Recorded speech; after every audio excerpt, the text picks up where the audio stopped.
about the timing of the class and stuff? Well, whatever comment you may have. I don't know. I think it's kind of late in the afternoon, you know what I mean? It's like Late? I go to class all day and I work all day and then I come to this class, so. Do you think it's too late? Yeah, I would prefer it if it was in the afternoon. That's just a personal thing. Okay. Anything else? Yes.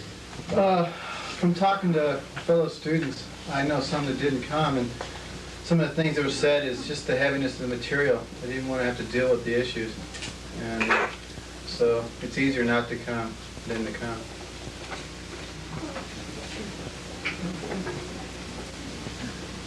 Well, some of us, who've been more specifically affected, we are here every time and we deal with that, and it's not always very easy for us to deal with that material because it kind of opens up new wounds, huh?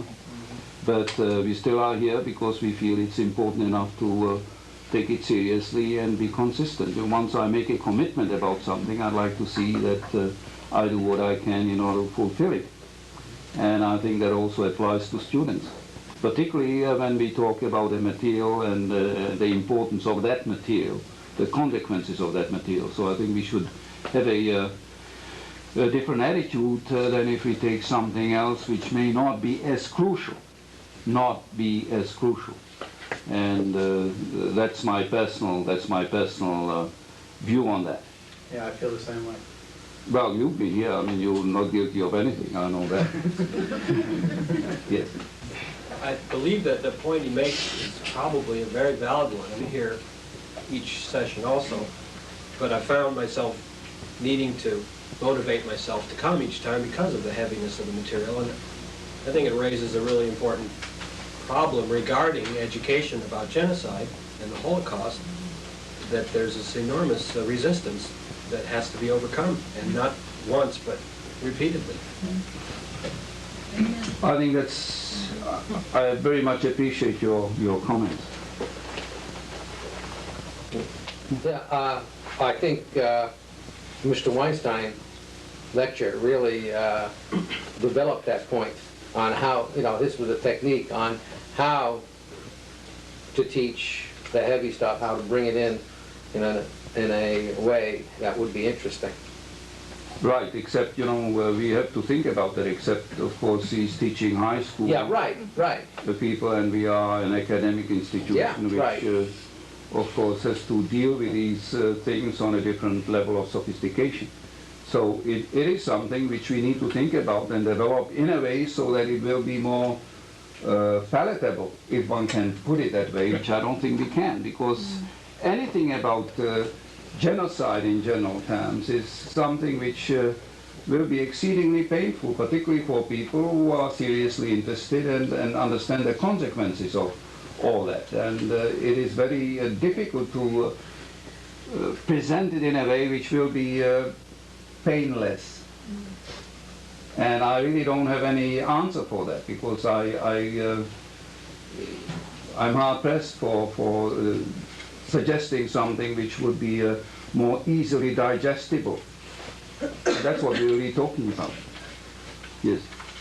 I don't think it should be more easily digestible. I think the problem that goes beyond that problem, the way I see it, about the people that you're talking about can't come because they can't handle it, are the kids that aren't getting the kind of, in high school maybe, the kind of education that Mr. Weinstein was telling us that he is giving his students. And so that their knowledge is short and sketchy. They don't want to be in school anyway. And I don't think for them, we, or the Holocaust group, can solve that problem. It's got to be solved at home and when they're 12 and 13, 14. Well, what we are going to do, hopefully be more involved in, is teaching future and present teachers. And that is something which I consider to be one of our major tasks in the future, in the near future, because now it has to be taught. And so we will hopefully develop those techniques which will be pedagogically the best. But it's a very difficult task indeed. Yes. I couldn't have said how much impact this would have on me when I first started to take the course. I could have said I need to be better educated, I need to know, I need to be a competent person in this subject. But it has had terrific impact on me emotionally, so that I've had to spend a lot of time sorting that out. And I think it's important to let students know in some way. I don't know how to do it, but I think it's really important to let students know that it may be an effect that this has. I had during this semester a personal problem, and taking this course and having the personal problem even magnified both of them. And so I don't think that it's, and I'm not a wimp, and but it's had a terrific impact on me. Can people give some specific, concrete suggestions as to how we could incorporate into this class a way of dealing with it better psychologically? It's something we've struggled with all along. It's really difficult. Yeah. Because it's such a big class, we don't know each other, and there's no way to go and say, it's not, you don't really have that kind of a relationship necessarily with your professors either, to go and say, this is really affecting me in this way. Well, I've had quite a number of people who came to see me. And I encourage that. I think it's exceedingly important that, and I make myself available, and gladly so, precisely to render some support or explain things which need to be explained in greater depth. So I'm glad to do that, and I encourage that, and some people avail themselves of that opportunity, if you want to call it. And maybe we need to do it also more personally, that we as a group get together and see each other perhaps more socially. I also talk to Mr. Harris about that, of the Alliance, that we really need some more social contact, so that we get to know each other more on a different level, not just in a classroom situation, and interact with each other on a different level. And I think that is something which can be done, and maybe that should be done in the future. I certainly will see to it that we'll do it. It's also a question of money, because we really are not endowed at all, and as I've mentioned it before, we don't get any support from the university, although we bring students to them and we get credit for it. But we don't get any credit for it, so we don't get any money whatsoever, any funds, other than what is being brought to us by way of support from the Alliance for the Study of the Holocaust, which is a communal organization, a supportive organization. And other than that, we are hardly getting any money at all, other than lottery money for some speakers, and that's what we have done, that we've got that for the last 2 years. So that is the only thing which we get from the school, nothing else. Yes?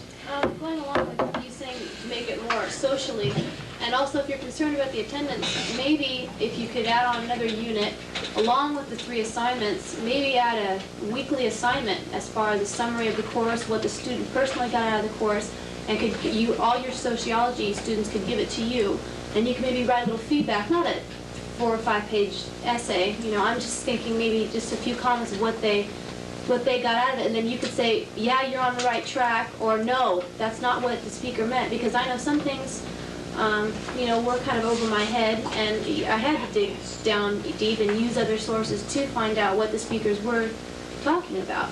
So I just found out now that it wasn't specifically funded, but maybe somehow if it could be more money could go into the program, another unit could be added, and maybe some weekly assignments along with the papers that might help out the attendance as well as the participation in the class, as well as everything else. So. Yes, I think that's a helpful suggestion. When she was saying the weekly papers, I think that's a good idea. But another thought might be, which is the same idea essentially, but you handle it only once, and that would be a journal. Because people are talking about the psychology that happens to you with this material, and I think that's very true. And I read a lot of stuff out that stimulated me to go outside of the class for material for books and movies and things, because I got really curious. But you also have written a term paper for the other class. Yes, but I think a journal might help you psychologically get those feelings out, and it might give you feedback as to how your speakers are causing a reaction within the audience, and I think that might be helpful in planning future courses and everything. If you had everybody who enrolled keep a journal, just a short half-page every time. But again, it's a problem. Also, the students are overburdened as it is, and to ask more writing and more work of them is a little bit problematic, because we already have been reproached for asking that much written material for just 2 units. And so that is limited in terms of what we can ask, unless people volunteer to do that, and then of course be happy to oblige reading it. Now, all the papers I have received, I make quite a few comments and respond to some of the things, and then of course at times I also suggest that they come and see me and we discuss whatever needs to be discussed in order to somehow debrief people who are in a way traumatized by that type of material. And that, I think, should happen more in the future than before. Yes? I also feel there are too many people in a classroom like this to get personalized. And if you bring it into smaller groups, dividing it into smaller classes, it would help out a lot more. There's too much lecturing going on, I feel that there needs to be more discussion within the group. You know, not exactly 2 hours of lecturing, but maybe an hour of lecturing and breaking into smaller groups to discuss. Something along a lab attend. Yeah, that would be what you could do for 3 units, would be to have the 2-hour lecture, because I think anything shorter than a 2-hour lecture would be pointless. And then to have, you know, an hour discussion, maybe break up with who you want to break up with, and have an hour discussion if you want to bring in 3 units. Well, these are all very helpful suggestions, and I very much appreciate that. Yes? I don't know how you would incorporate this into the series, but I know back in the early 80s, the nuclear issue, which is a very similar issue, we used to break people down into small support groups. You know, we call them despair and empowerment groups. And it was to work through those feelings to get to a place, get to the other side. You know. Well, actually, we've had it in the past, these small groups. And for some reason or another, it was not that fully impressive in terms of what came of it. You see, it was not terribly successful. And which does mean that we shouldn't try it, and maybe in a different way. And what I really think is important, that it becomes less impersonal, that people get to know each other and can exchange a little bit also their feelings, and not just the intellectual material, but also their feelings and emotions, so that there is going to be an outlet for that which will be responded to. And I think that's what we need to really develop in the future a bit more than we have, because it is perhaps a little bit too academic for that particular material. And so some other things need to be considered as well, which you don't need to consider if you teach other subjects. So that is something which is rather important for us to remember and to learn and do something about it. All right, I thank you very much for your response. Maybe now we can have the panel and respond to more specific questions, and hopefully find and get some answers to these questions.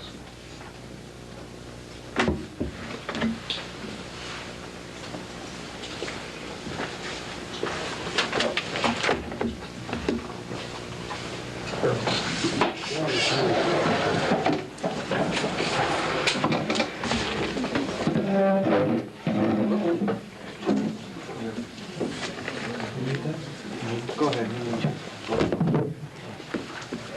So there will be a handout in case some of you will be interested in taking a class next semester. John, please move your chair over to your left. Okay. Oh, way over, yeah. Great. So 2 people can share a microphone, yeah. Sure. You know whether you want that chair or not, Richard, can do that. You know whether this is easier or... Yeah. Thank you. Yeah, that's...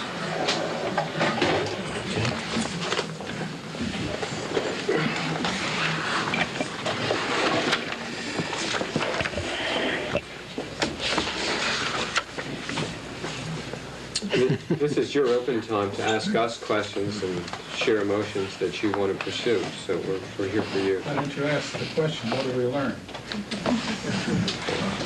That would be gratuitous. What have you learned? Could you introduce yourself by name so we'll know who you are? Oh. You're so kind. I'm Richard Zimmer in Hutchins. Okay, thank you. I'm John Steiner in sociology. Bob Brown, history.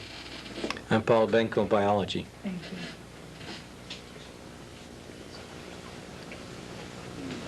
Feel better about it now?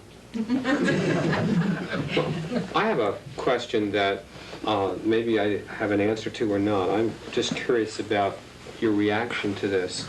In the last year in particular, there has been a tremendous amount of media presentations on the Holocaust, both on Channel 9 and on the regular public private stations. Curious how you respond to this, and I'm curious whether it has any impact on you and whether you find it has any impact on the people in your families or your friends.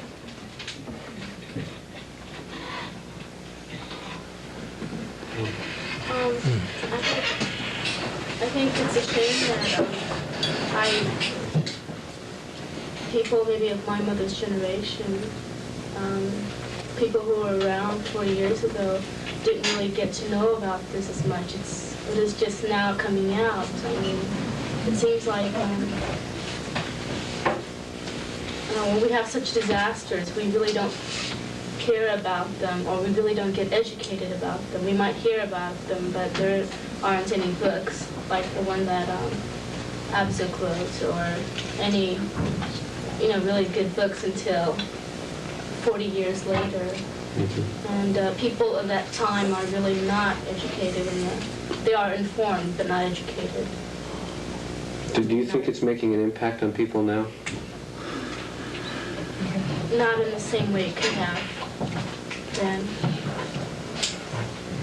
I think the media is fine as far as it goes, but I found that this class caused the Holocaust Awareness Week, where there were so many things on the television, and then I saw I don't know if any of you tweet War and Remembrance, the very last sequence showed people going into the gas chambers. It was very, very dramatically done, and yet I don't know if I would have responded to it the same way had I not had this class and done the reading and the other research and had all the other information about how the Holocaust came about. It might just have been like watching a play where lots of people are killed, and you see those all the time. And I sometimes watch my children when they see scenes like that, and they see so much of that stuff on they even see it in school, for heaven's sakes, unfortunately, in everyday life, that I think they're almost jaded to see violence, and without the information around it, it doesn't touch them. That's kind of what I wanted to bring up. When Bettelheimer was here giving his lecture, I wanted to bring up something about educating, how someone had mentioned that we shouldn't educate him about the Holocaust. And it seemed like they were saying we should hide it from them, but I'm very against that. I don't feel we should hide something like that from them, and if they're interested in knowing, they should know about it. As a young girl, I guess you can't say I got taught about it, but it was around me, so I learned a lot. And I don't think it's something we should hide from the younger generations, and we should speak how we want. We shouldn't speak behind their backs, as so many parents do. And I just wanted to bring that up, and that's I think very important for children to have an open discussion and not to be hidden from certain things. I think that it's important to remember that he said that one should not expose the children to this too early and not too late. So it's the timing which is so important. And I have my own experience with my own son, who is 10 years old. And I find it exceedingly difficult to really find the proper opening and the timing to give him the type of information which he also can deal with at that particular level of his development. But what I'm saying is you shouldn't talk, I mean, if you're going to talk about it, you shouldn't wait until he's out of the room. You should be able to talk about it openly. That's what I'm saying.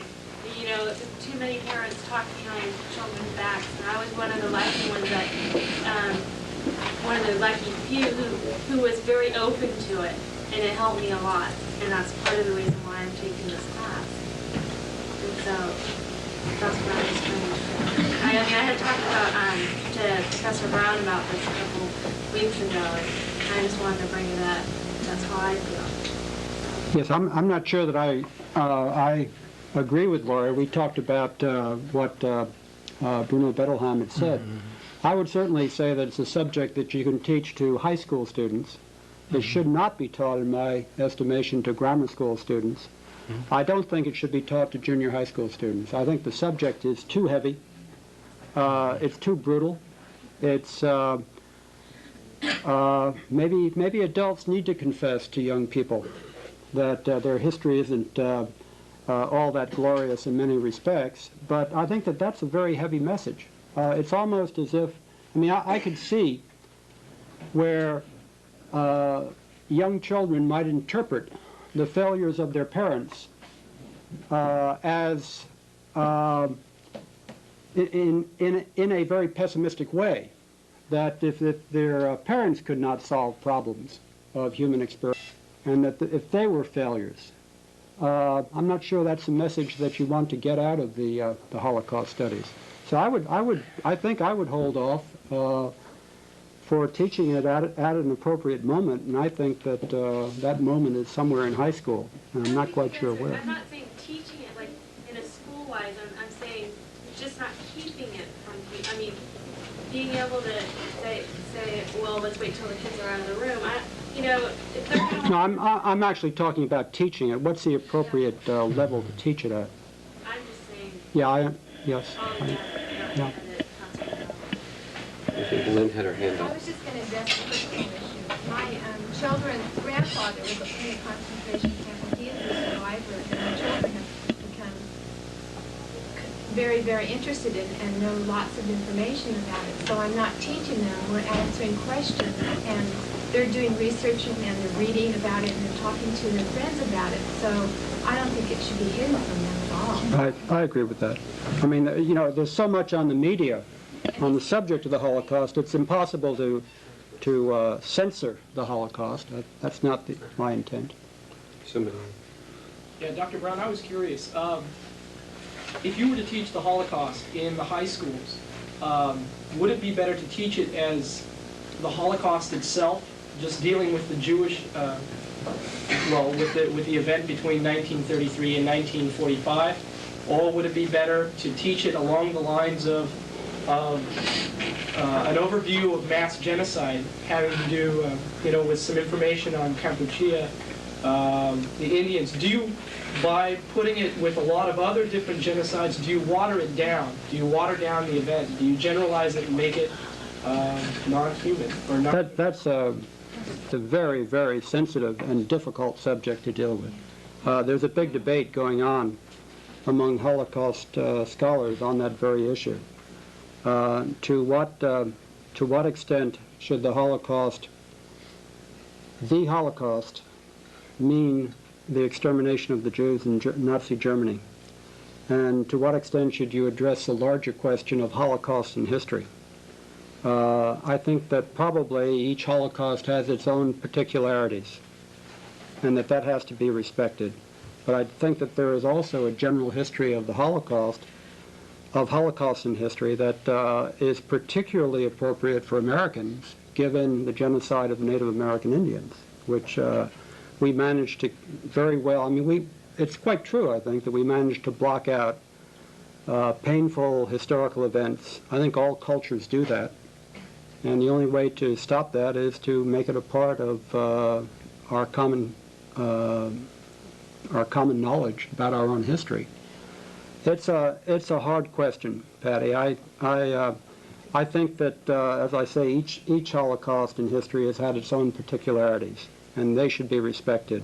But we also ought to be aware of a general pattern of Holocausts in history.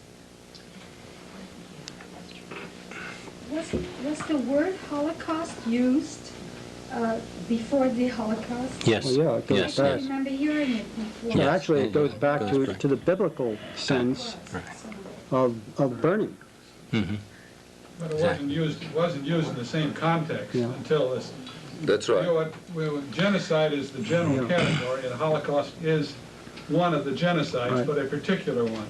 Yes, the first time that I ever saw the Holocaust used in what I had read was in regard to World War I as a Holocaust, that the loss of the military losses were so heavy that they were referred to as a Holocaust. Well, let's say that the World War I event set the stage for World War II, and there's a good deal to be said about the acceptance of such mass murder. You know, now we call it that, and the tragedy is that the true historic information about the World War I was never taught. We rediscovered it after the Second World War about the events that went. And if I keep thinking of that we're on the theme of the aftermath of the Holocaust, and in this sense, that telescoping of time between an event and the event becoming part of the real living history of a country doesn't seem to have changed very much. I was painfully reminded of the presentation here on Guatemala last week. Now, I'll tell you, there's a strange coincidence there, because when I was a graduate student, part of my work was had to do with a feeding program that went on in Guatemala. And this was so well concealed that my professor went there and participated in a feeding program that went on in orphanages there. And these children were so starved in the orphanages that they were docile. You know, starving people are docile. And they were given a made up kind of a cake diet grown with all native foods, and the children did very well. I never saw them. I only saw samples of their blood, and I could tell by what was in their blood that they were doing a lot better than they had been doing. But the outcome of this was that my professor was thrown out of the country because he was accused of giving children drugs. The drugs were ordinary food. Okay? But he traveled in the country, and he was entirely unaware of what was going on at the same time. And there was genocide going on at the same time. So there seems to still be a hangover of the same kind of problem that existed in Germany in the 30s when people coexisted with the concentration camps, and the Germany of the 40s. Now, we know all the problems and all the excuses, and we know that the people in the nearby region did know because they couldn't help knowing. But still, in our contemporary times, if you think of other contemporary examples, it seems not to have slipped. I think the idea of hiding the unpleasantness from people's history did not strengthen them, really. And I think our fear was that if we told the whole truth, our children would hate us, that if we told the whole truth, our societies would fall apart, that we would be our own enemies. And I don't think so. I think one of the real aftermaths of the Holocaust is that even after the Holocaust, there were still functioning people, there were still creative people, there's still people who managed to master their resources. If it would be such a devastating effect, then it should have taken its toll on the very first generation. Now, Dr. Bettelheim tells us that we should expect it at least till the third generation. I hope he's wrong. I'm afraid he might not be. About what I was saying earlier on, I think that sometimes teaching history becomes a fad. You know, if everyone is interested in the environment, well, all the young college people are interested at the time, and maybe as soon as the media stops it, some people fade out and they don't think about it. I was thinking about the South African issue. No one wears their buttons anymore, no one, we don't see it daily as we used to on the news. And I really think that teaching history really becomes a fad because, maybe 40 years from now we'll hear about what's happened in Cambodia, more we'll hear about what's happened in Argentina, and Ethiopia, and in all of those countries, but we just don't hear about them as much now. But it was a fad. It's going to be a fad sooner or later, about 40 years from now, or 20 years from now, or even 5 years from now. So it seems like we care about the environment when it is brought up more, and then we just kind of forget about it. This doesn't count for everyone, but there just isn't a strong support at the moment when the issue is facing you right at the moment. As in the example is that I'm using in South Africa, that we only supported some sanctions for a while. We only rallied for just that time, and then as soon as Dan Rather started talking about it, it was, oh well, let's see what else we can holler and strike and talk about. I think your point's excellent. I'd like to add to it in terms of the Holocaust. What's peculiar about the presentation of the Holocaust for me, particularly on television, is the fact that it's not a live event. It's historical. And yet there's a tremendous amount in the last 2 years on television. There's been an enormous amount on the Holocaust. What I'm afraid of is that it's kind of ritualized masturbation. People will get into it and get out of it and feel as if it doesn't make any effect on them. They'll feel as if they've done the Holocaust, then they will go on to something else, and the horror will have been a kind of a stock horror that you go through, and then get on to something else. That's my concern about it. And with historical events, whether it be the Holocaust or the Armenian massacres or anything like that, or the Indian genocide, the same things will have happened. You can do them, and Hollywood and TV do things. That's their mentality. Then they finish and they go on to something else. And people feel as if they've accomplished something by watching them rather than doing anything about them. Well, I think the idea is that we, by teaching what we teach and the way hopefully we teach it, that people will be sensitized and will not wait until something will become a fad, but they will seek out the information themselves. They will take the initiative and do something about it. And that's the idea which I think I'd like to pursue, rather than wait until something. The interesting thing is what actually happened in Germany, and that is something which I've researched. There was one film called The Holocaust, which was one of the first series, which was shown back in Germany, and that certainly changed. I thought it would be, the platitudes and super sensationalism, this typical Hollywood sort of stuff, which I personally abhor. I just terribly oppose. Not only is it inaccurate and distorts the real facts, it's just terribly inaccurate, but also I think it sensationalizes things and makes them, cheapens them. But the interesting thing is it had a tremendous effect in Germany, so that people really became interested about something which they really tried very hard to suppress, and it brought it up, and there was an interest, and people were much more open to it and pursued it. And that's the last thing which I would have expected, but it actually happened.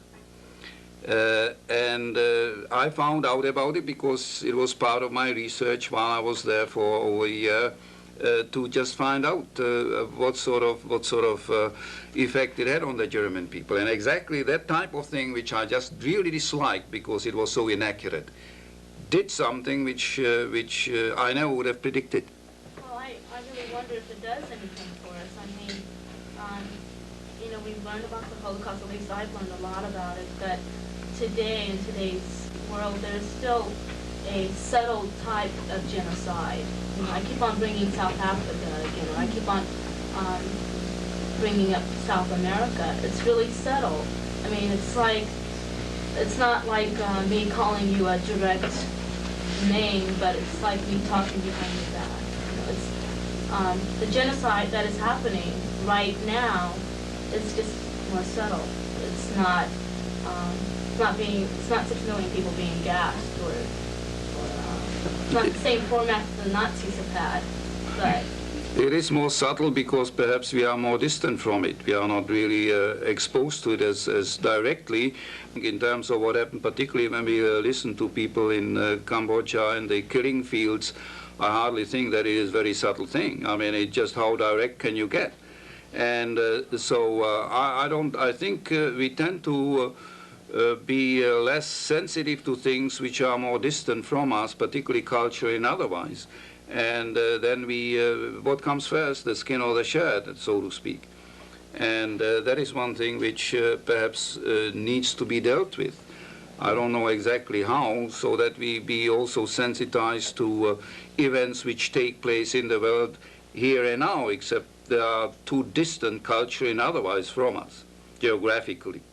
But I think we need to get involved, and otherwise all what we are doing here is without purpose, just to satisfy some knowledge without proper application. I think is not what we really want to produce here. Because without involvement, the knowledge, without application, the knowledge by itself will have very little purpose other than satisfying curiosity. Well, I'd like to say that one of the ways of teaching history that I've noticed in the United States, because I had, I only had high school in the United States, is that it's often taught in a series of episodes. And students grow up as if history is a discontinuous set of blocks which come in units. And I sympathize with teachers' necessity to enrich and enliven the program, to have something special, to add some spice, and having to compete with all sorts of things. But the notion of episodic learning is bound to failure in almost any field, because the full connections won't be there. Perhaps one of the things that we do here is fill in some of those things that were skipped in episodic learning. But I sure wouldn't want, our efforts to become another episode, which will be discarded, as someone suggested. What we would like, as an aftermath of this Holocaust, to be that the threat of a Holocaust is as real now as it ever was, and that it is part and parcel of a contemporary human existence, and we have to learn to deal with it not in a paralyzing way, but in a way that warns us about what kind of choices we have. If we do that, then our efforts in this course and its related activities are worthwhile. But if not, we will have only added another episode to be presented as eventually as a one-week unit in some high school or junior high school.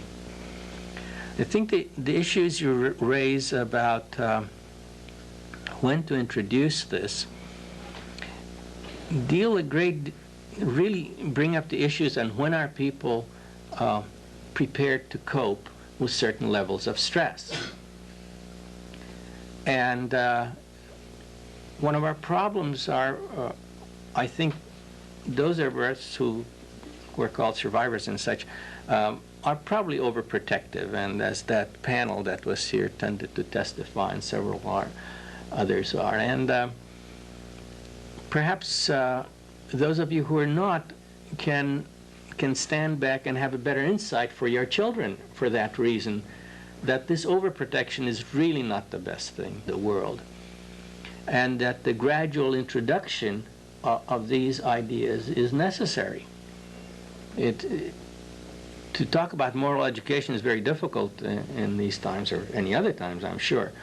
But to prepare children to the idea that there is such a thing as evil, per se, is unfortunately is an idea that we don't deal with because we're basically good-natured people, and we assume that everybody's like us and pretty good-natured and pretty all right and so on, and all this gets us to run around in a circle that's absurd, because there is such a thing as evil, and there are people who will perpetrate it. At the end of the Second World War, my one fervent hope was, shortly after liberation, that there would never again be a war. Never.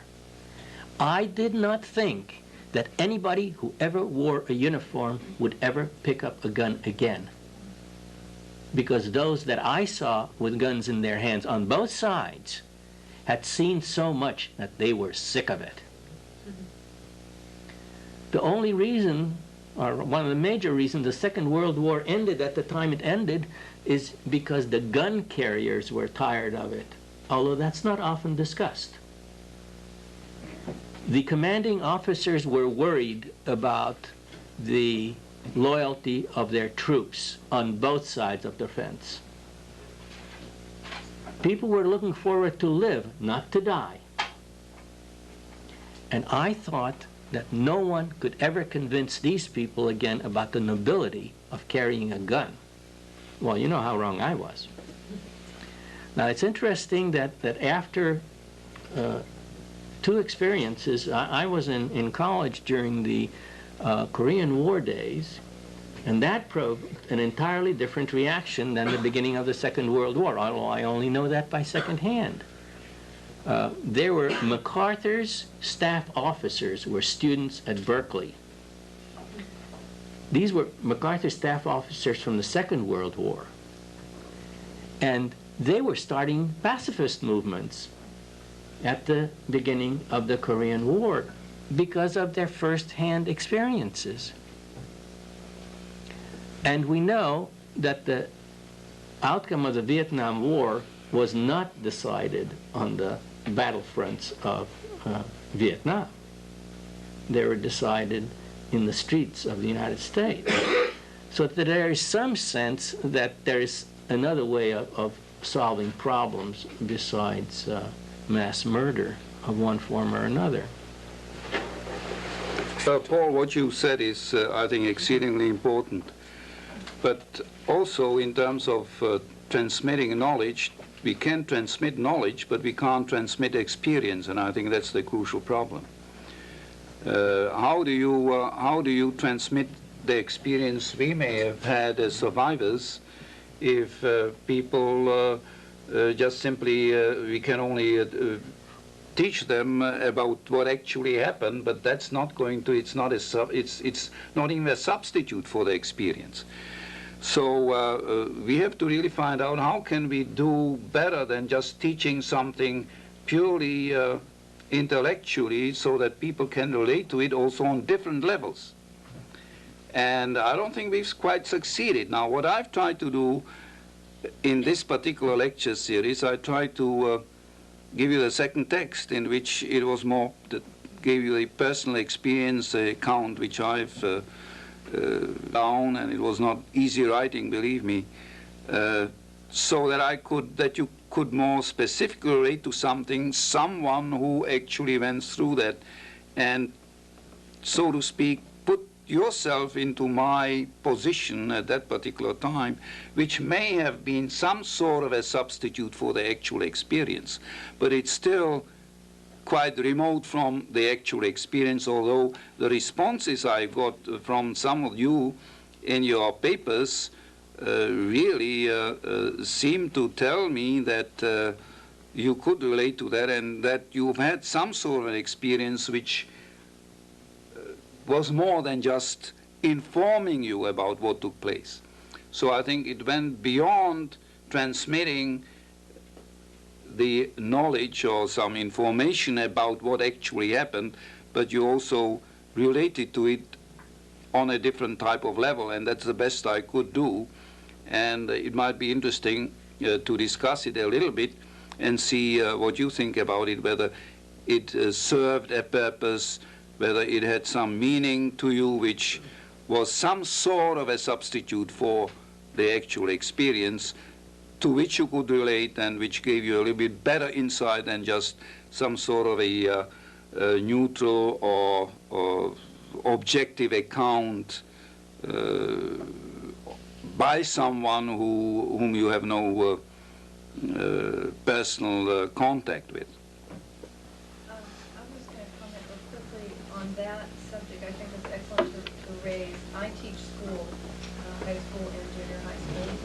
And I don't know if you've been in a junior high school lately, but believe me, those junior high school kids that you want to protect are pretty jaded, pretty sophisticated by age 13. That's a pretty bad fact. And that's why I wouldn't teach it in junior high school. we're teaching the Holocaust through the eyes of Anne Frank still, for the most part, in 2 districts that I've been in anyway. And it's a fine story, but I'm thinking that we need to get them that experiential that Dr. Steiner is talking about. They really are so jaded at this point in their life from watching so much TV and video games where they're shooting everything in sight, that they need that experience. They need to feel.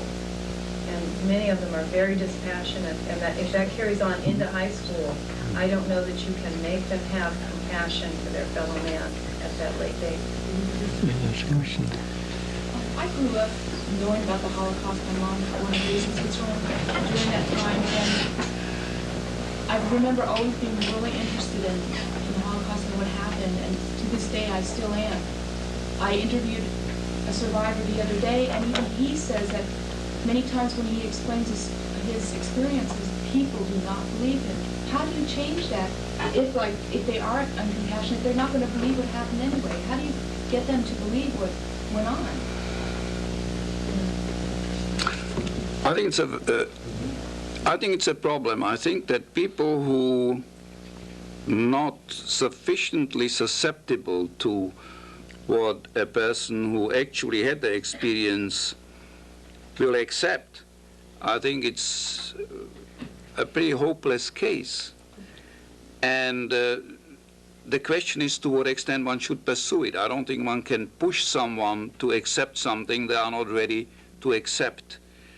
And for example, I've just recently received neo-Nazi literature as a response to some article which was in a local paper about some of the activities I'm in and the center is involved in, and lecture series and so forth. And where there is a absolute denial that the Holocaust is simply a hoax.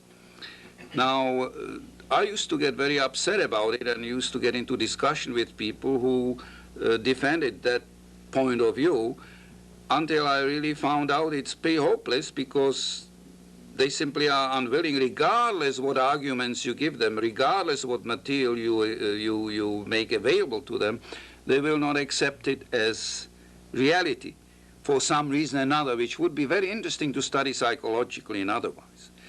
And so I think we should back off and make ourselves available to those people who are willing to listen, but I don't think we can force any of this on someone who is not prepared to accept it.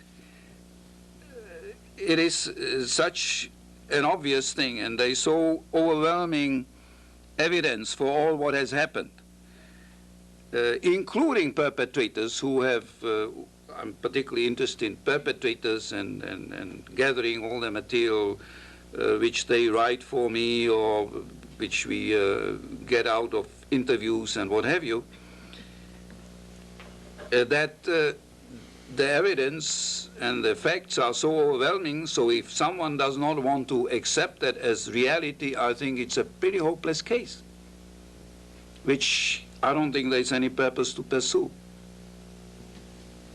There's been a lot of people, Donna and Daphne and Patty and over here. Why don't we try to take each in turn, starting over on this side and kind of working around. Daphne, did you have a... Well, I have a kind of a double thing. I think that one of the major discourse for me, I've never studied the Holocaust before. I've never read anything. I was not exposed to it. The first month I started reading the book, I started having nightmares. I started watching things on TV, and I started having, I just like, this experience shook me to the core. I wasn't ready for it. I've not backed off from it. And I don't know what to do with all the things that it's brought up, but one of the things I've noticed about this course, as opposed to watching things on TV, is this has been an experience for me. In other words, sitting here, listening to panels, listening to different people present, asking questions involves me in my educational process. When I watch something on TV, I merely experience it. I can sit back, I can cut myself off, and I can wonder when I want to. I'm not directly involved. It's been the most uncomfortable learning experience I've had in years. And especially your paper was very hard for me. It was much easier for me to respond to the book. I'm not sure why, but your paper just really got me, because this is a real person having these real experiences here. And it was very difficult for me as a student to grasp all this. And I just want to say thank you. I don't know how to get past people's resistance of when they won't listen to anything that you might present, but if you keep presenting it, people are reached in some ways. And sometimes people can't be reached because they're not psychologically ready to deal with it. And they have to take responsibility for that. Donna and then Patty? Yeah, I had a point to make many seconds ago, so I'll pull us back into that stage of our conversation. We were talking about involvement and taking what we learn here and using it somehow. And that's been part of my process in this course, is figuring out what can I do with this for myself and for the world in which I live. My conclusions for me have been to somehow get involved in something that promotes either peace, better understanding among human beings, and so somehow physically belong to myself. The other thing, which I think is maybe even more important, is looking at how I treat people on a day-to-day basis, because we don't have to go through a Holocaust or a war to be pained and have hard times in our lives. And I think that the way we treat each other every day, strangers, people we care about, and even people we don't like, is very, very important, and that we can make a very big difference in someone's life, even in a momentary time. So I think that, for me, is really the nucleus of my learning, is how do I treat people on a day-to-day basis? You and myself and professors, the people I encounter. Well, I think that's exceedingly important. I think that's actually what it really amounts to, that we become accountable and that we think about the consequences of our interaction, that we become really accountable, think about what we are creating in other people by what our input is and how we behave. And that, I think, is one of the most important things, because that's the crucial thing which we need to begin with.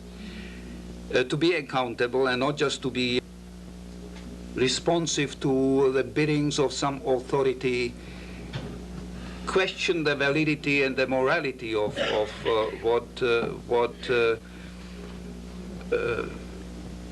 we are producing in our everyday interaction.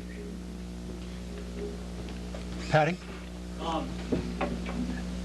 In an overview of my emotions in the course and my ideas of when I began the course, I'm 22 and I'm Irish and Spanish Catholic, and I tell that on the first lecture. What comes first, the Irish or the Spanish? I don't know, probably the Catholic part, according to my dad. See, the Irish were bypassed by the Renaissance, not the Spaniards were not. One of the things that was interesting for me was that I got into the first lecture, which was purely historical, and it was the background and basis with Dr. Brown. But one of the things that really drove me to the opposite side was the rabbi who began to set up on the board the textual analysis of scripture of Christians, deicide. And it really hurt me. I mean, it pushed me way to the side. In my mind, walking away from that lecture, I thought to myself, okay, it's them against us. Whoever the them, and you know, the them meaning the Jewish peoples, and the us meaning the non-Jewish people. And I thought one of the reoccurring themes within this was involvement, and how do we get involved? And I began to try and analyze and try and be critical of my ideas and how I was how was I a part of the human culture as connected with everybody else. And one of the things that brought me around, and I thought that it was very significant for me, was the philosophical paper that was read. Meaning that it does not matter what color we are all people, and that all these events happen to us. So whether you be Jewish, or you be Christian, or Catholic, or not even believing in a higher God, we are all connected. And because the Holocaust in Germany is not supposedly the symbol for human atrocity, it kept going on in Kampuchea, but maybe because they were little brown people, we were afraid to recognize them. So we couldn't see past them. And I was very interested in the philosophical aspect, the way we do these things. One of the things that was commented was, involvement. How do we get involved? One of the things that I saw a program on TV, and it was called The Wave. And it had to do with a lot of high school students sitting around saying, there's no way that Hitler could come to power. You know, how would I sit there and you know, Jim's my best friend. We grew up together. We became friends. We played on the same football team. We did all of these things. How could I sit there and turn him in as a Jew? You know. And the high school teacher, what he did is he made a mock fascist system, and he did it. So involvement is one thing. You can involve your students that way, I think. And he showed people that in times of terror, you will turn your best friend in. But I think involvement, you can involve people in it, whether they don't want to or not. But it was an interesting premise by what the teacher was going by. That's it. Thank you. There's this young lady over here, I believe, had her hand up. Yeah. My response to your piece, I learned about the Holocaust when I was a sophomore in high school, and I remember watching movies, and my brother was just telling me this. He's 16, he's going through the same thing, and I can remember kids just sitting there laughing, you know, like this isn't real. And I was still interested after, you know, like you said, the unit of learning about the Holocaust, and that's it. And I was still interested afterwards.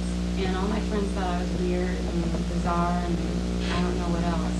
And this semester when I took this class, I had the same thing, even in college. You know, my friends still saying, you know, what is it with you? You're not Jewish, you're not German, you're not anything. Why are you interested in this? And it wasn't until I gave one of my friends your piece that he was like, wow, you know, I see why you're interested in this. It's a humanistic thing, not just whether you're Jewish or German. Nancy? I think I was never taught at all in high school about the Holocaust until I came here. And the only way I did hear about it is watching some series on TV when I was younger. And I did pick up some novels in the bookstore. And they were simply that, just novels. And they were false. And my question is, it is important to teach the Holocaust, but it is important to teach it correctly or truthfully. And I think that's going to be the main problem in the future, because we have teachers coming in saying, yes, I'm not Jewish, I'm not German, I didn't experience it. My parents were born in America, I had nothing to do with it, but I'm interested in it, and it's those people that have to know the facts if they're going to be teaching it. And I'm just wondering, is there a problem with finding teachers that have the knowledge enough to be able to teach it to the high school students? Well, that's why we have what we have here. That's a beginning. And as I said before, that's going to be one of our major tasks, to prepare prospective or already teachers to teach something which is not easily taught, which is a very problematic subject to teach. And that's the best we can do, but I quite agree with you. It's something which we need to think about very carefully, and that's some of us who are survivors feel obligated to do what we can before we kick the bucket, so to speak. and that's what I do, but I don't always get much support. I don't get much support at all by some people I work with, because there are individual differences and people have different perspectives, and very frequently I also find that people who are not survivors tell me that they are survivors, and they tell me that they know more about the Holocaust than those who have experienced it, and I'm, at times have problems with that. If I could just add, I was very much impressed by Jack Weinstein's presentation, because what he constitutes in my mind is a bridge between John, that is somebody who experienced the Holocaust, and a new generation that's going to be teaching it, who did not experience it, and they'll have to work out methods of teaching the Holocaust that will be different from John's. And I was very much impressed. I think he's gone a long way toward working out a curriculum that will work at the appropriate school level. I think the problems in college might be a little bit different as far as teaching the Holocaust, and that needs to be worked on. There was back there, this young lady, straight back. I wanted to make a number of points to the different subjects that we've talked about. The first one was about the children. I've lived in America much of my life, about half of my life, but I was educated in Germany until I was 22, and I had a son here. And I always was waiting for the right moment to tell him about the Holocaust. And it turned out, and I thought about it quite a bit, and I was afraid of telling him about it, but I was waiting for the moment to do it. And it turned out that by the time I was ready to do it, he had already heard gruesome details through other kids in school and most likely through television. So his vision was already totally different. I had always worried about how you tell somebody who loves his mother and his grandmother and his aunt that the people he loved come from people that have committed such things. So I think there's definitely a problem with us not being able to protect our children as we would without the media. So that's, I think, something very important to consider, where we almost have no control, where it's almost better we start a little earlier than we think, than let the outside do it in a very cruel and sensational way, which is not what we want. It's not the sensational part of it. And what I'm thinking, and have thought since, as a German, the Holocaust has been something that I've had to deal with since I was about 15, is that it's very important to experience it as people have done here, or even if the way people do it on television or in other documentations, visual ones, or that apply to your senses, that speak to your senses, because we are not all of the age of the survivors, is that what we have to learn out of it, that it's not just the category and the subject that you get a grade for and then it's over, is that we have to be able, and that's how it is with all learning, I think, to recognize situations. That's from all my life, my experience with, as an outsider, dealing with this history of my country, is what we have to do. I think that we have to be able to dare to name similar situations, and that's our responsibility, I think, to as horrible as it may be when you go to Central America, to suddenly say, this is like the Holocaust, and to dare to speak up for it. And it's not only there, it's in other countries too. It's also what happened to the Indians here. And to live with that knowledge, and to decide how much of our life we can commit to fighting that. And that has to start with the beginnings of it. That has to start with racism, that has to start with any kind of, like Donna said, inhumanity towards another person, where another person's rights as a human being are being infringed upon. And that's what we have to learn out of it. And since we know it, we have to do it, I think. Otherwise we couldn't live with our knowledge and ourselves.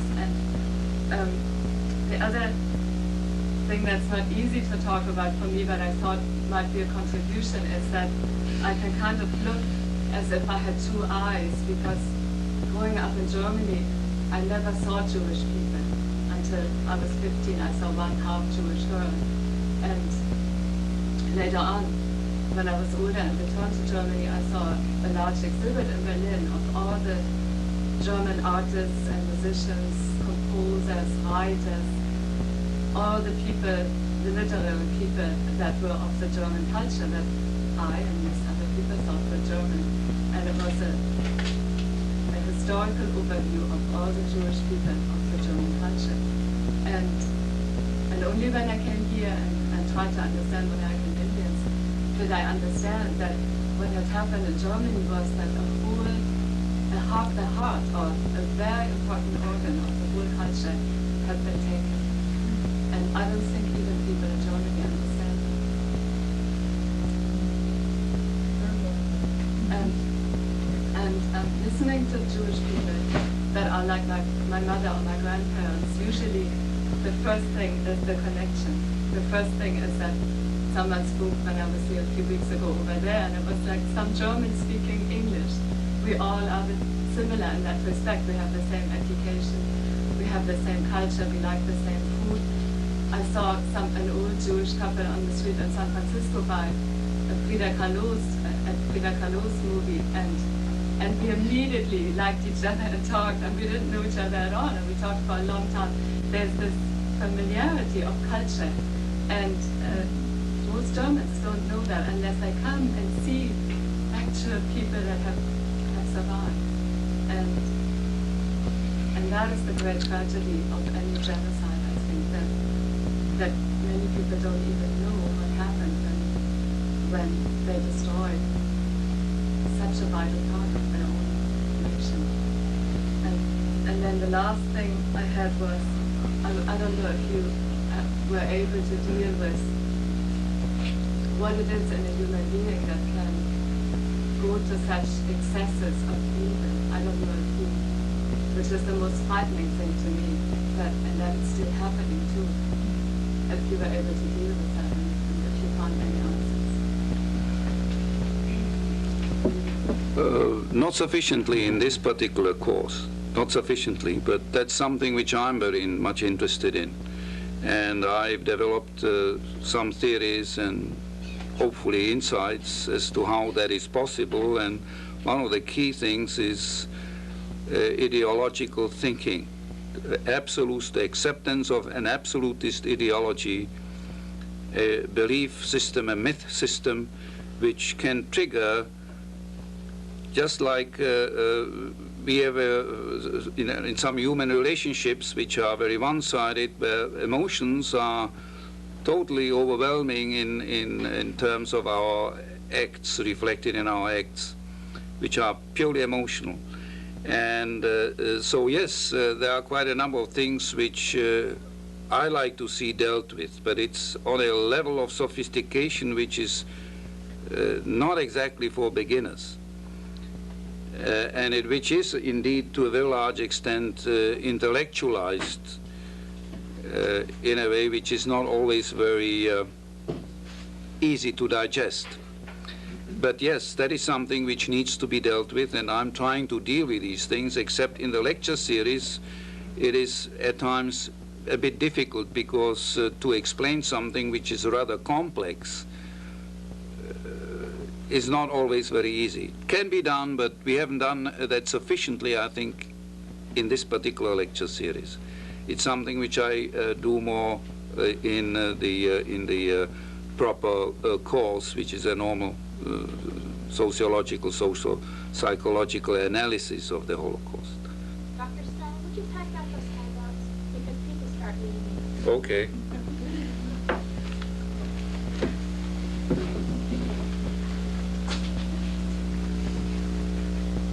Are these handouts for all student sessions and student packages as well? All, that's right, for all students, yeah. For all who are interested in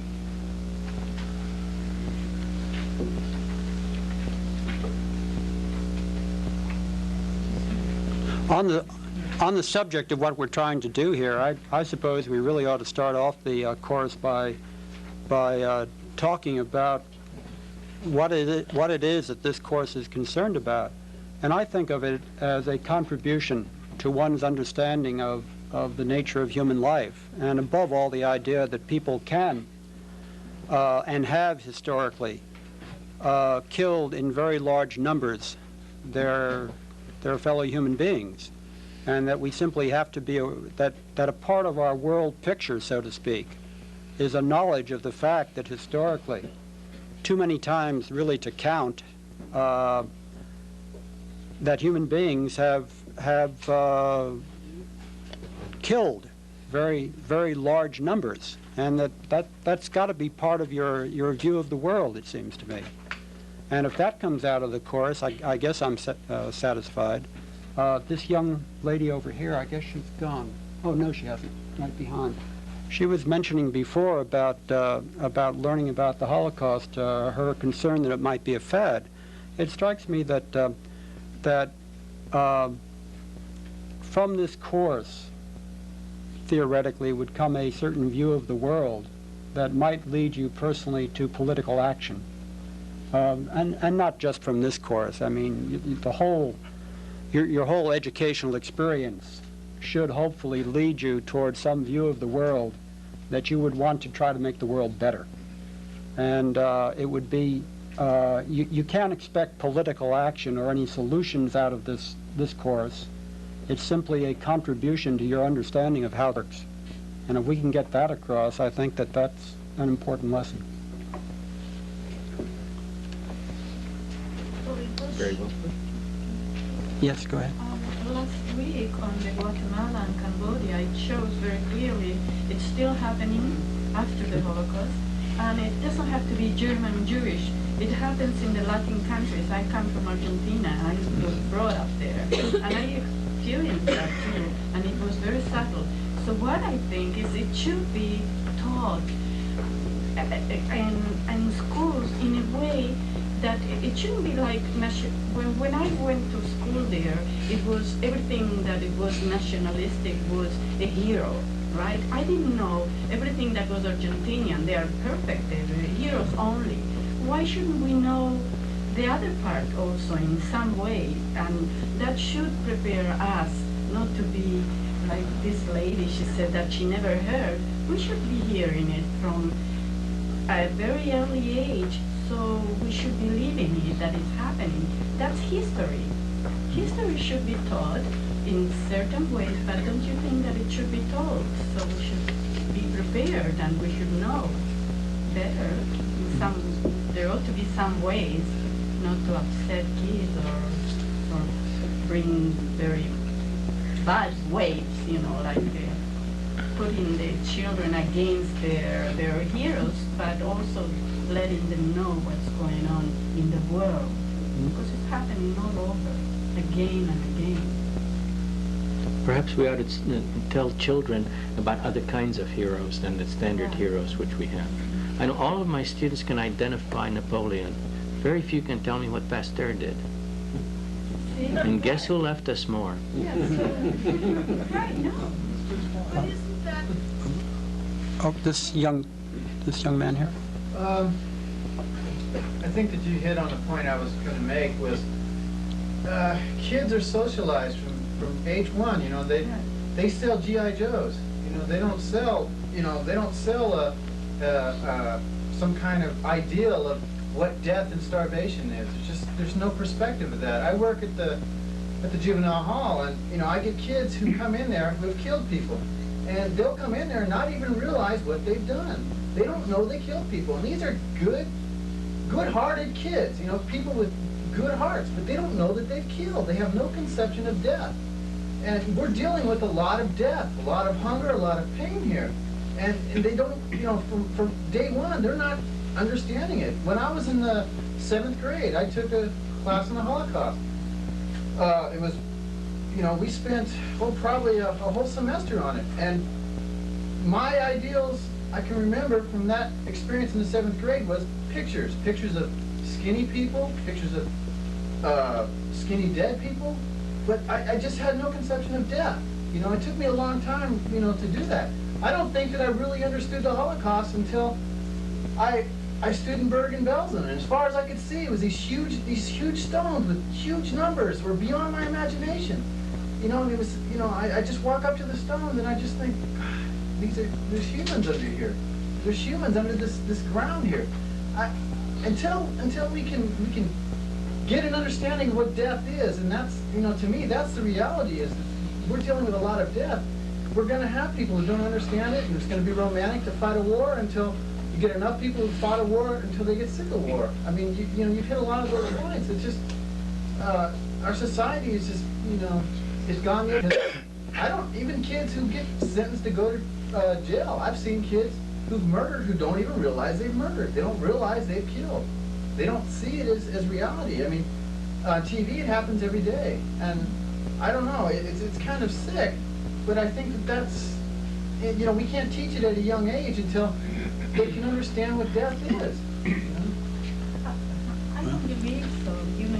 At home we were told that you shouldn't do wrong to the other when we were children, and we were taught from the very first moment about death and all that.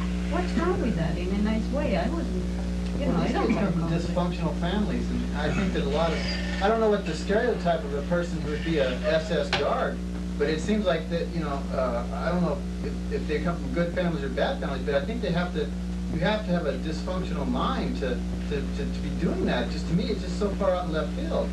Well, you find that they were indoctrinated with an ideology which makes something which is destructive constructive.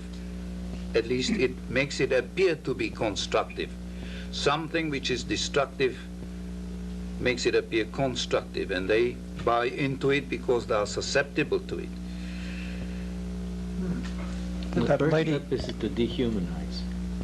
If you dehumanize your enemy, you've joined the same step as the SS and all the rest. And we do that every day, because whenever someone does us wrong, or what we consider to be victimized, then we put the other person down, and for whatever reason, we do it in everyday life. And this is, I think, a beginning which we need to recognize as tremendously dangerous, and we all are guilty of that, more or less.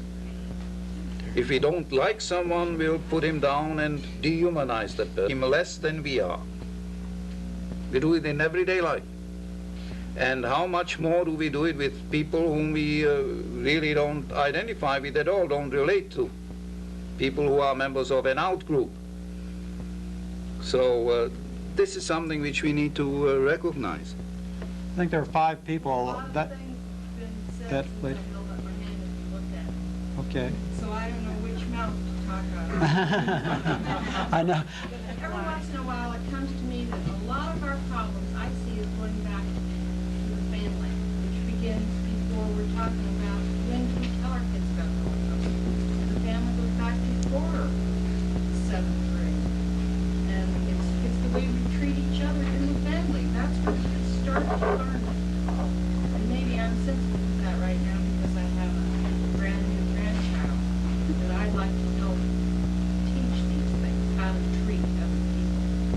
When you said that your students didn't know who Pasteur was, my kids knew who Pasteur was when they were 7, 8 years old because we talked about things at the dinner table. They didn't watch TV. I read them adult books that I thought had appropriate stories. I read kids' books too, but I mean, we read adult books as well because it was adult topics that we're learning about. So what's happening with families? The young man down there is talking about dysfunctional families. I know some of those people he's talking about. And he's right. Those people are hungry, for one thing. They're addicted for another thing. They don't care about their children's education. One of my children is right here at this university today studying to be a teacher. And he says, Mom, I need to know more than math. I need to know how to respond to a young man who comes in reeking of smoke. I need to learn how to respond to a young lady who's pregnant. And I think he sincerely means that. And he loves his math. He feels like he needs more. So for me, it goes back to the beginning of this mystery. Over here, we had several people. Yeah, it's, where do I start? Okay, in 7th grade, it's true. It's very difficult to grasp the concept of death. I lost my father when I was in 7th grade.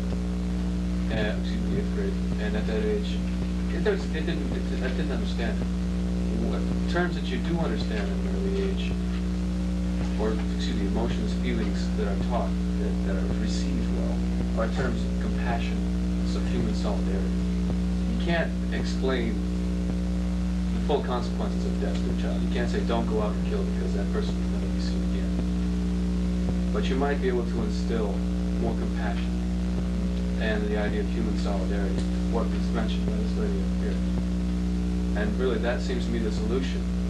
In every one of the Hutchins classes I've ever been into, we've always come across these humongous problems in society, and what are we going to do about it? Most people walk out feeling like there's nothing we can do about it. When it really, all you can do is as much as one person can do. In other words, reach out, be compassionate, and strive for human solidarity. And then eventually, when human solidarity is realized, as a group of people, we can make the change. Go ahead. I think that death is most effectively taught by learning about the value of life. And I appreciate your comment about Pasteur as a more relevant hero than somebody who glorifies war. And I was especially moved by the woman back there from Germany who talked about, in really eloquent terms, about how that impacted her culture, this tragedy. And I've been most moved. I've audited these classes sporadically, and I've been most moved by people who've given their own personal experiences, because of course that personalizes this historical episode. It makes it very relevant. And when you were, along with the litany of contemporary problems that different people have mentioned, I was sitting here thinking of the drug epidemic in our own country, and how many hundreds of thousands of people that's affecting, and it's affecting people of color primarily. And that's a form of subtle genocide that this woman back here mentioned. And I also appreciated when people address this issue in terms of a hopefulness for us, humanity, that we do learn from our history, and that there is value for our own lives, for our children's lives, and that it enriches us personally to make the world a better place. Okay. There was a gentleman over here. No, in front of Carol there. Yeah. What I wanted to say is say it again. Yeah, I think that the people who talked about dealing with children and values really get the nail on the head. I mean, if you just look at the history, human history is a history of violence. We've never figured out how to resolve conflict without violence. Christians didn't invent genocide. Certainly in existence long before there was any such thing as Catholics, before Jews. This is a fact. This is reflective of our inability to deal with one another as human beings. And I think that, and I would agree with those who stated that I think the only way that that's going to change is if somehow we're able to inculcate in children that you have to care about each other. You have to respect one another. You have to love one another. And killing and violence is wrong. And if enough kids, and I'm talking about little kids, grow up in that kind of environment, then by the time they get to be adults, and somebody proposes such a thing as war, enough people say, hey, we don't want to do that. And I think that that's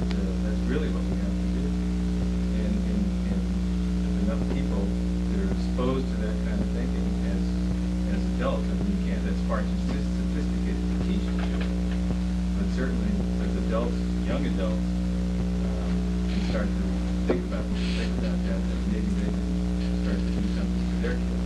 And we're talking before about generations. It's not going to happen overnight. It took a few generations to come up that way. Indeed,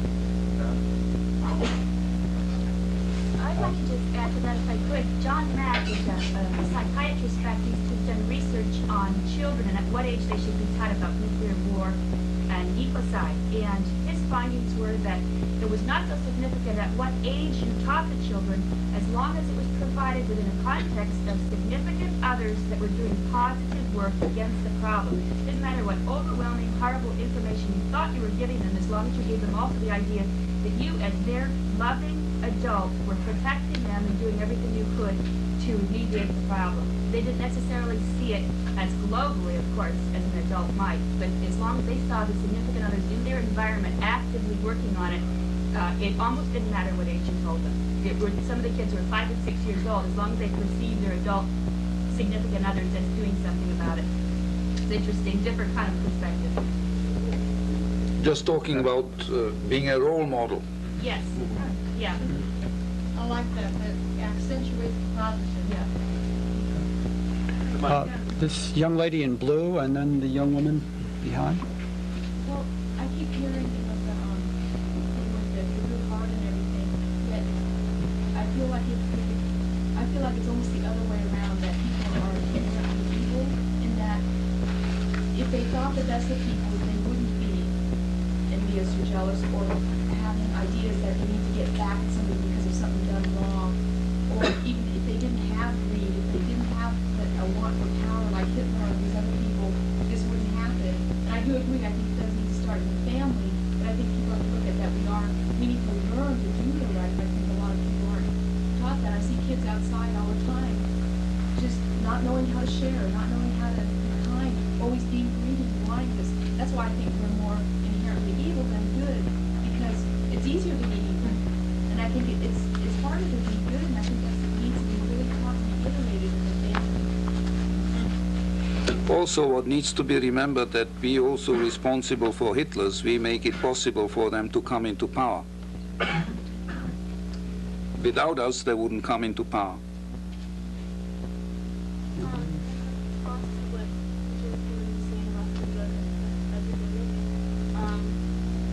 Again, I feel like the media has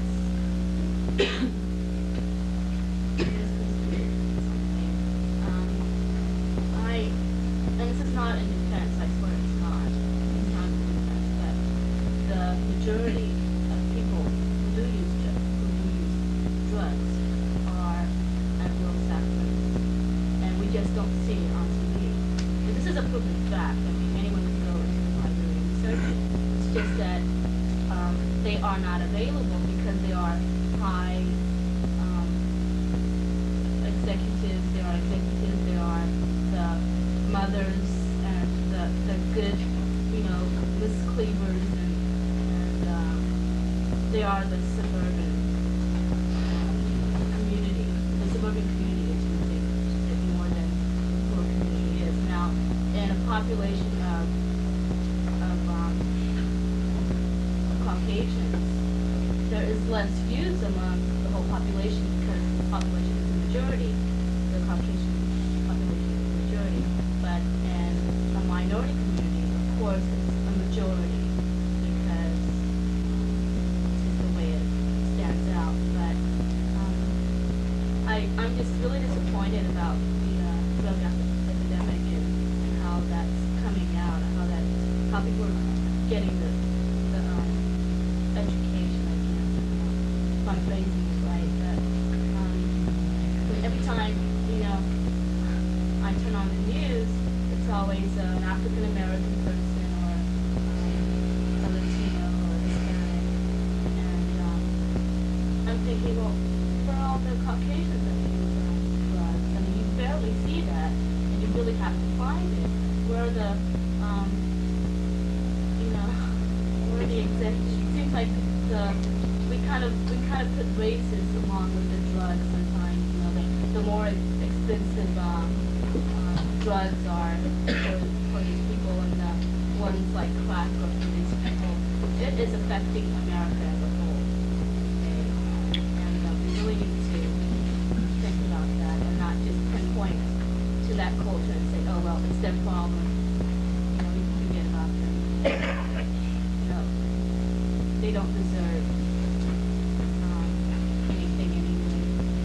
that's the reaction I get from a lot of people.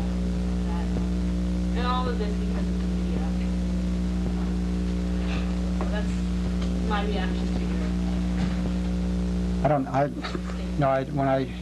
It seems to me something should be said on that, and what I think of with drugs is that it reminds me very much of prohibition, and that the idea in prohibition was simply to try to stop a problem by stopping the solution, that people drank because of, for some reason, it was a solution to problems that they had, and I look at drugs the same way, that people use drugs, the solution to some other problem.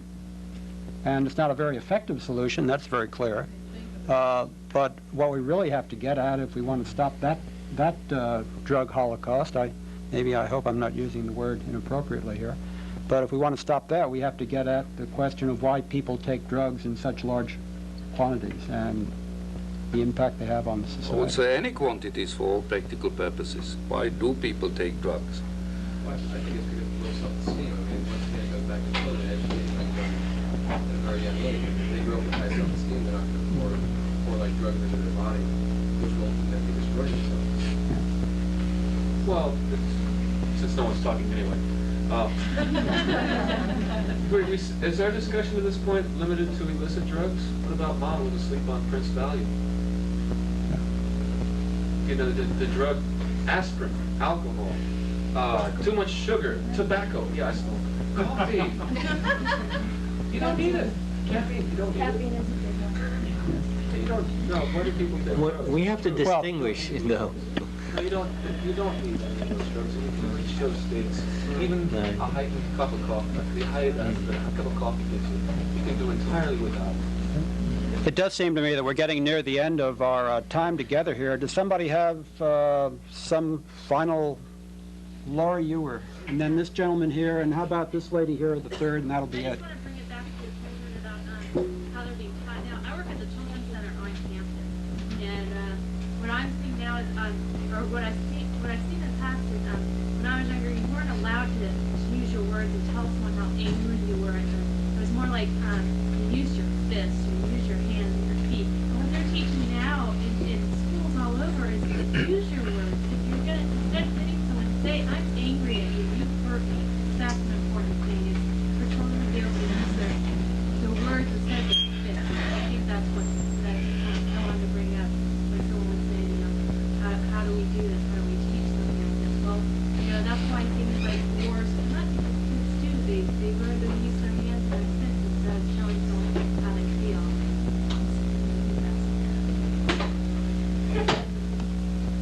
You, sir? I just was going to make some reply to the earlier discussion about, I don't know, there's some evidence that, you know, at some point in our history that we brought heroin into the ghettos for particular purposes, to keep down the sin and stuff like that. It seems to me that the combination of racism and classism, you know, oppression, plus this kind of thing, you know, is a kind of genocide. And today we have the combination of AIDS and drugs and violence. And there are some people, intelligent people, and I, you know, maybe they're just putting out paranoia, but it could be true, to say that because there's an increase in the population of Hispanics and blacks, and that certain people in power, you know, happen to be white, rich people, are upset about this, that this is a kind of purposeful genocide that's going on.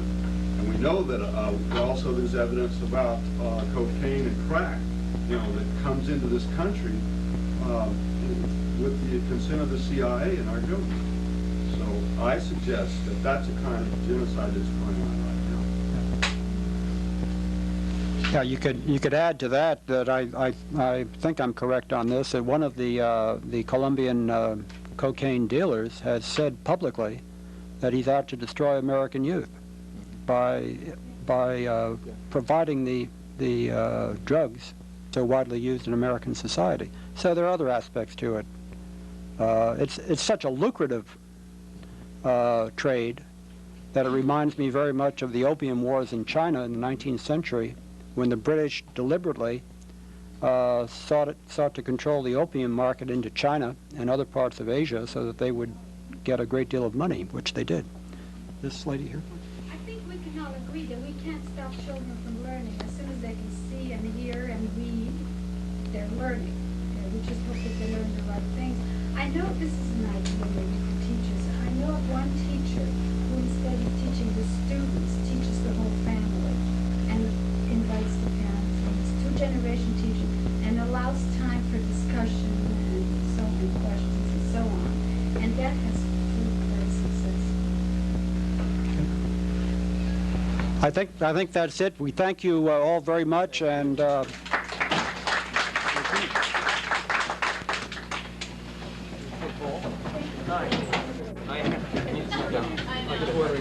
Makes me really wish I'd talked sooner in the class. I feel like it's much easier. I didn't even want to stop. sooner or later, It's just scribbles about what to do.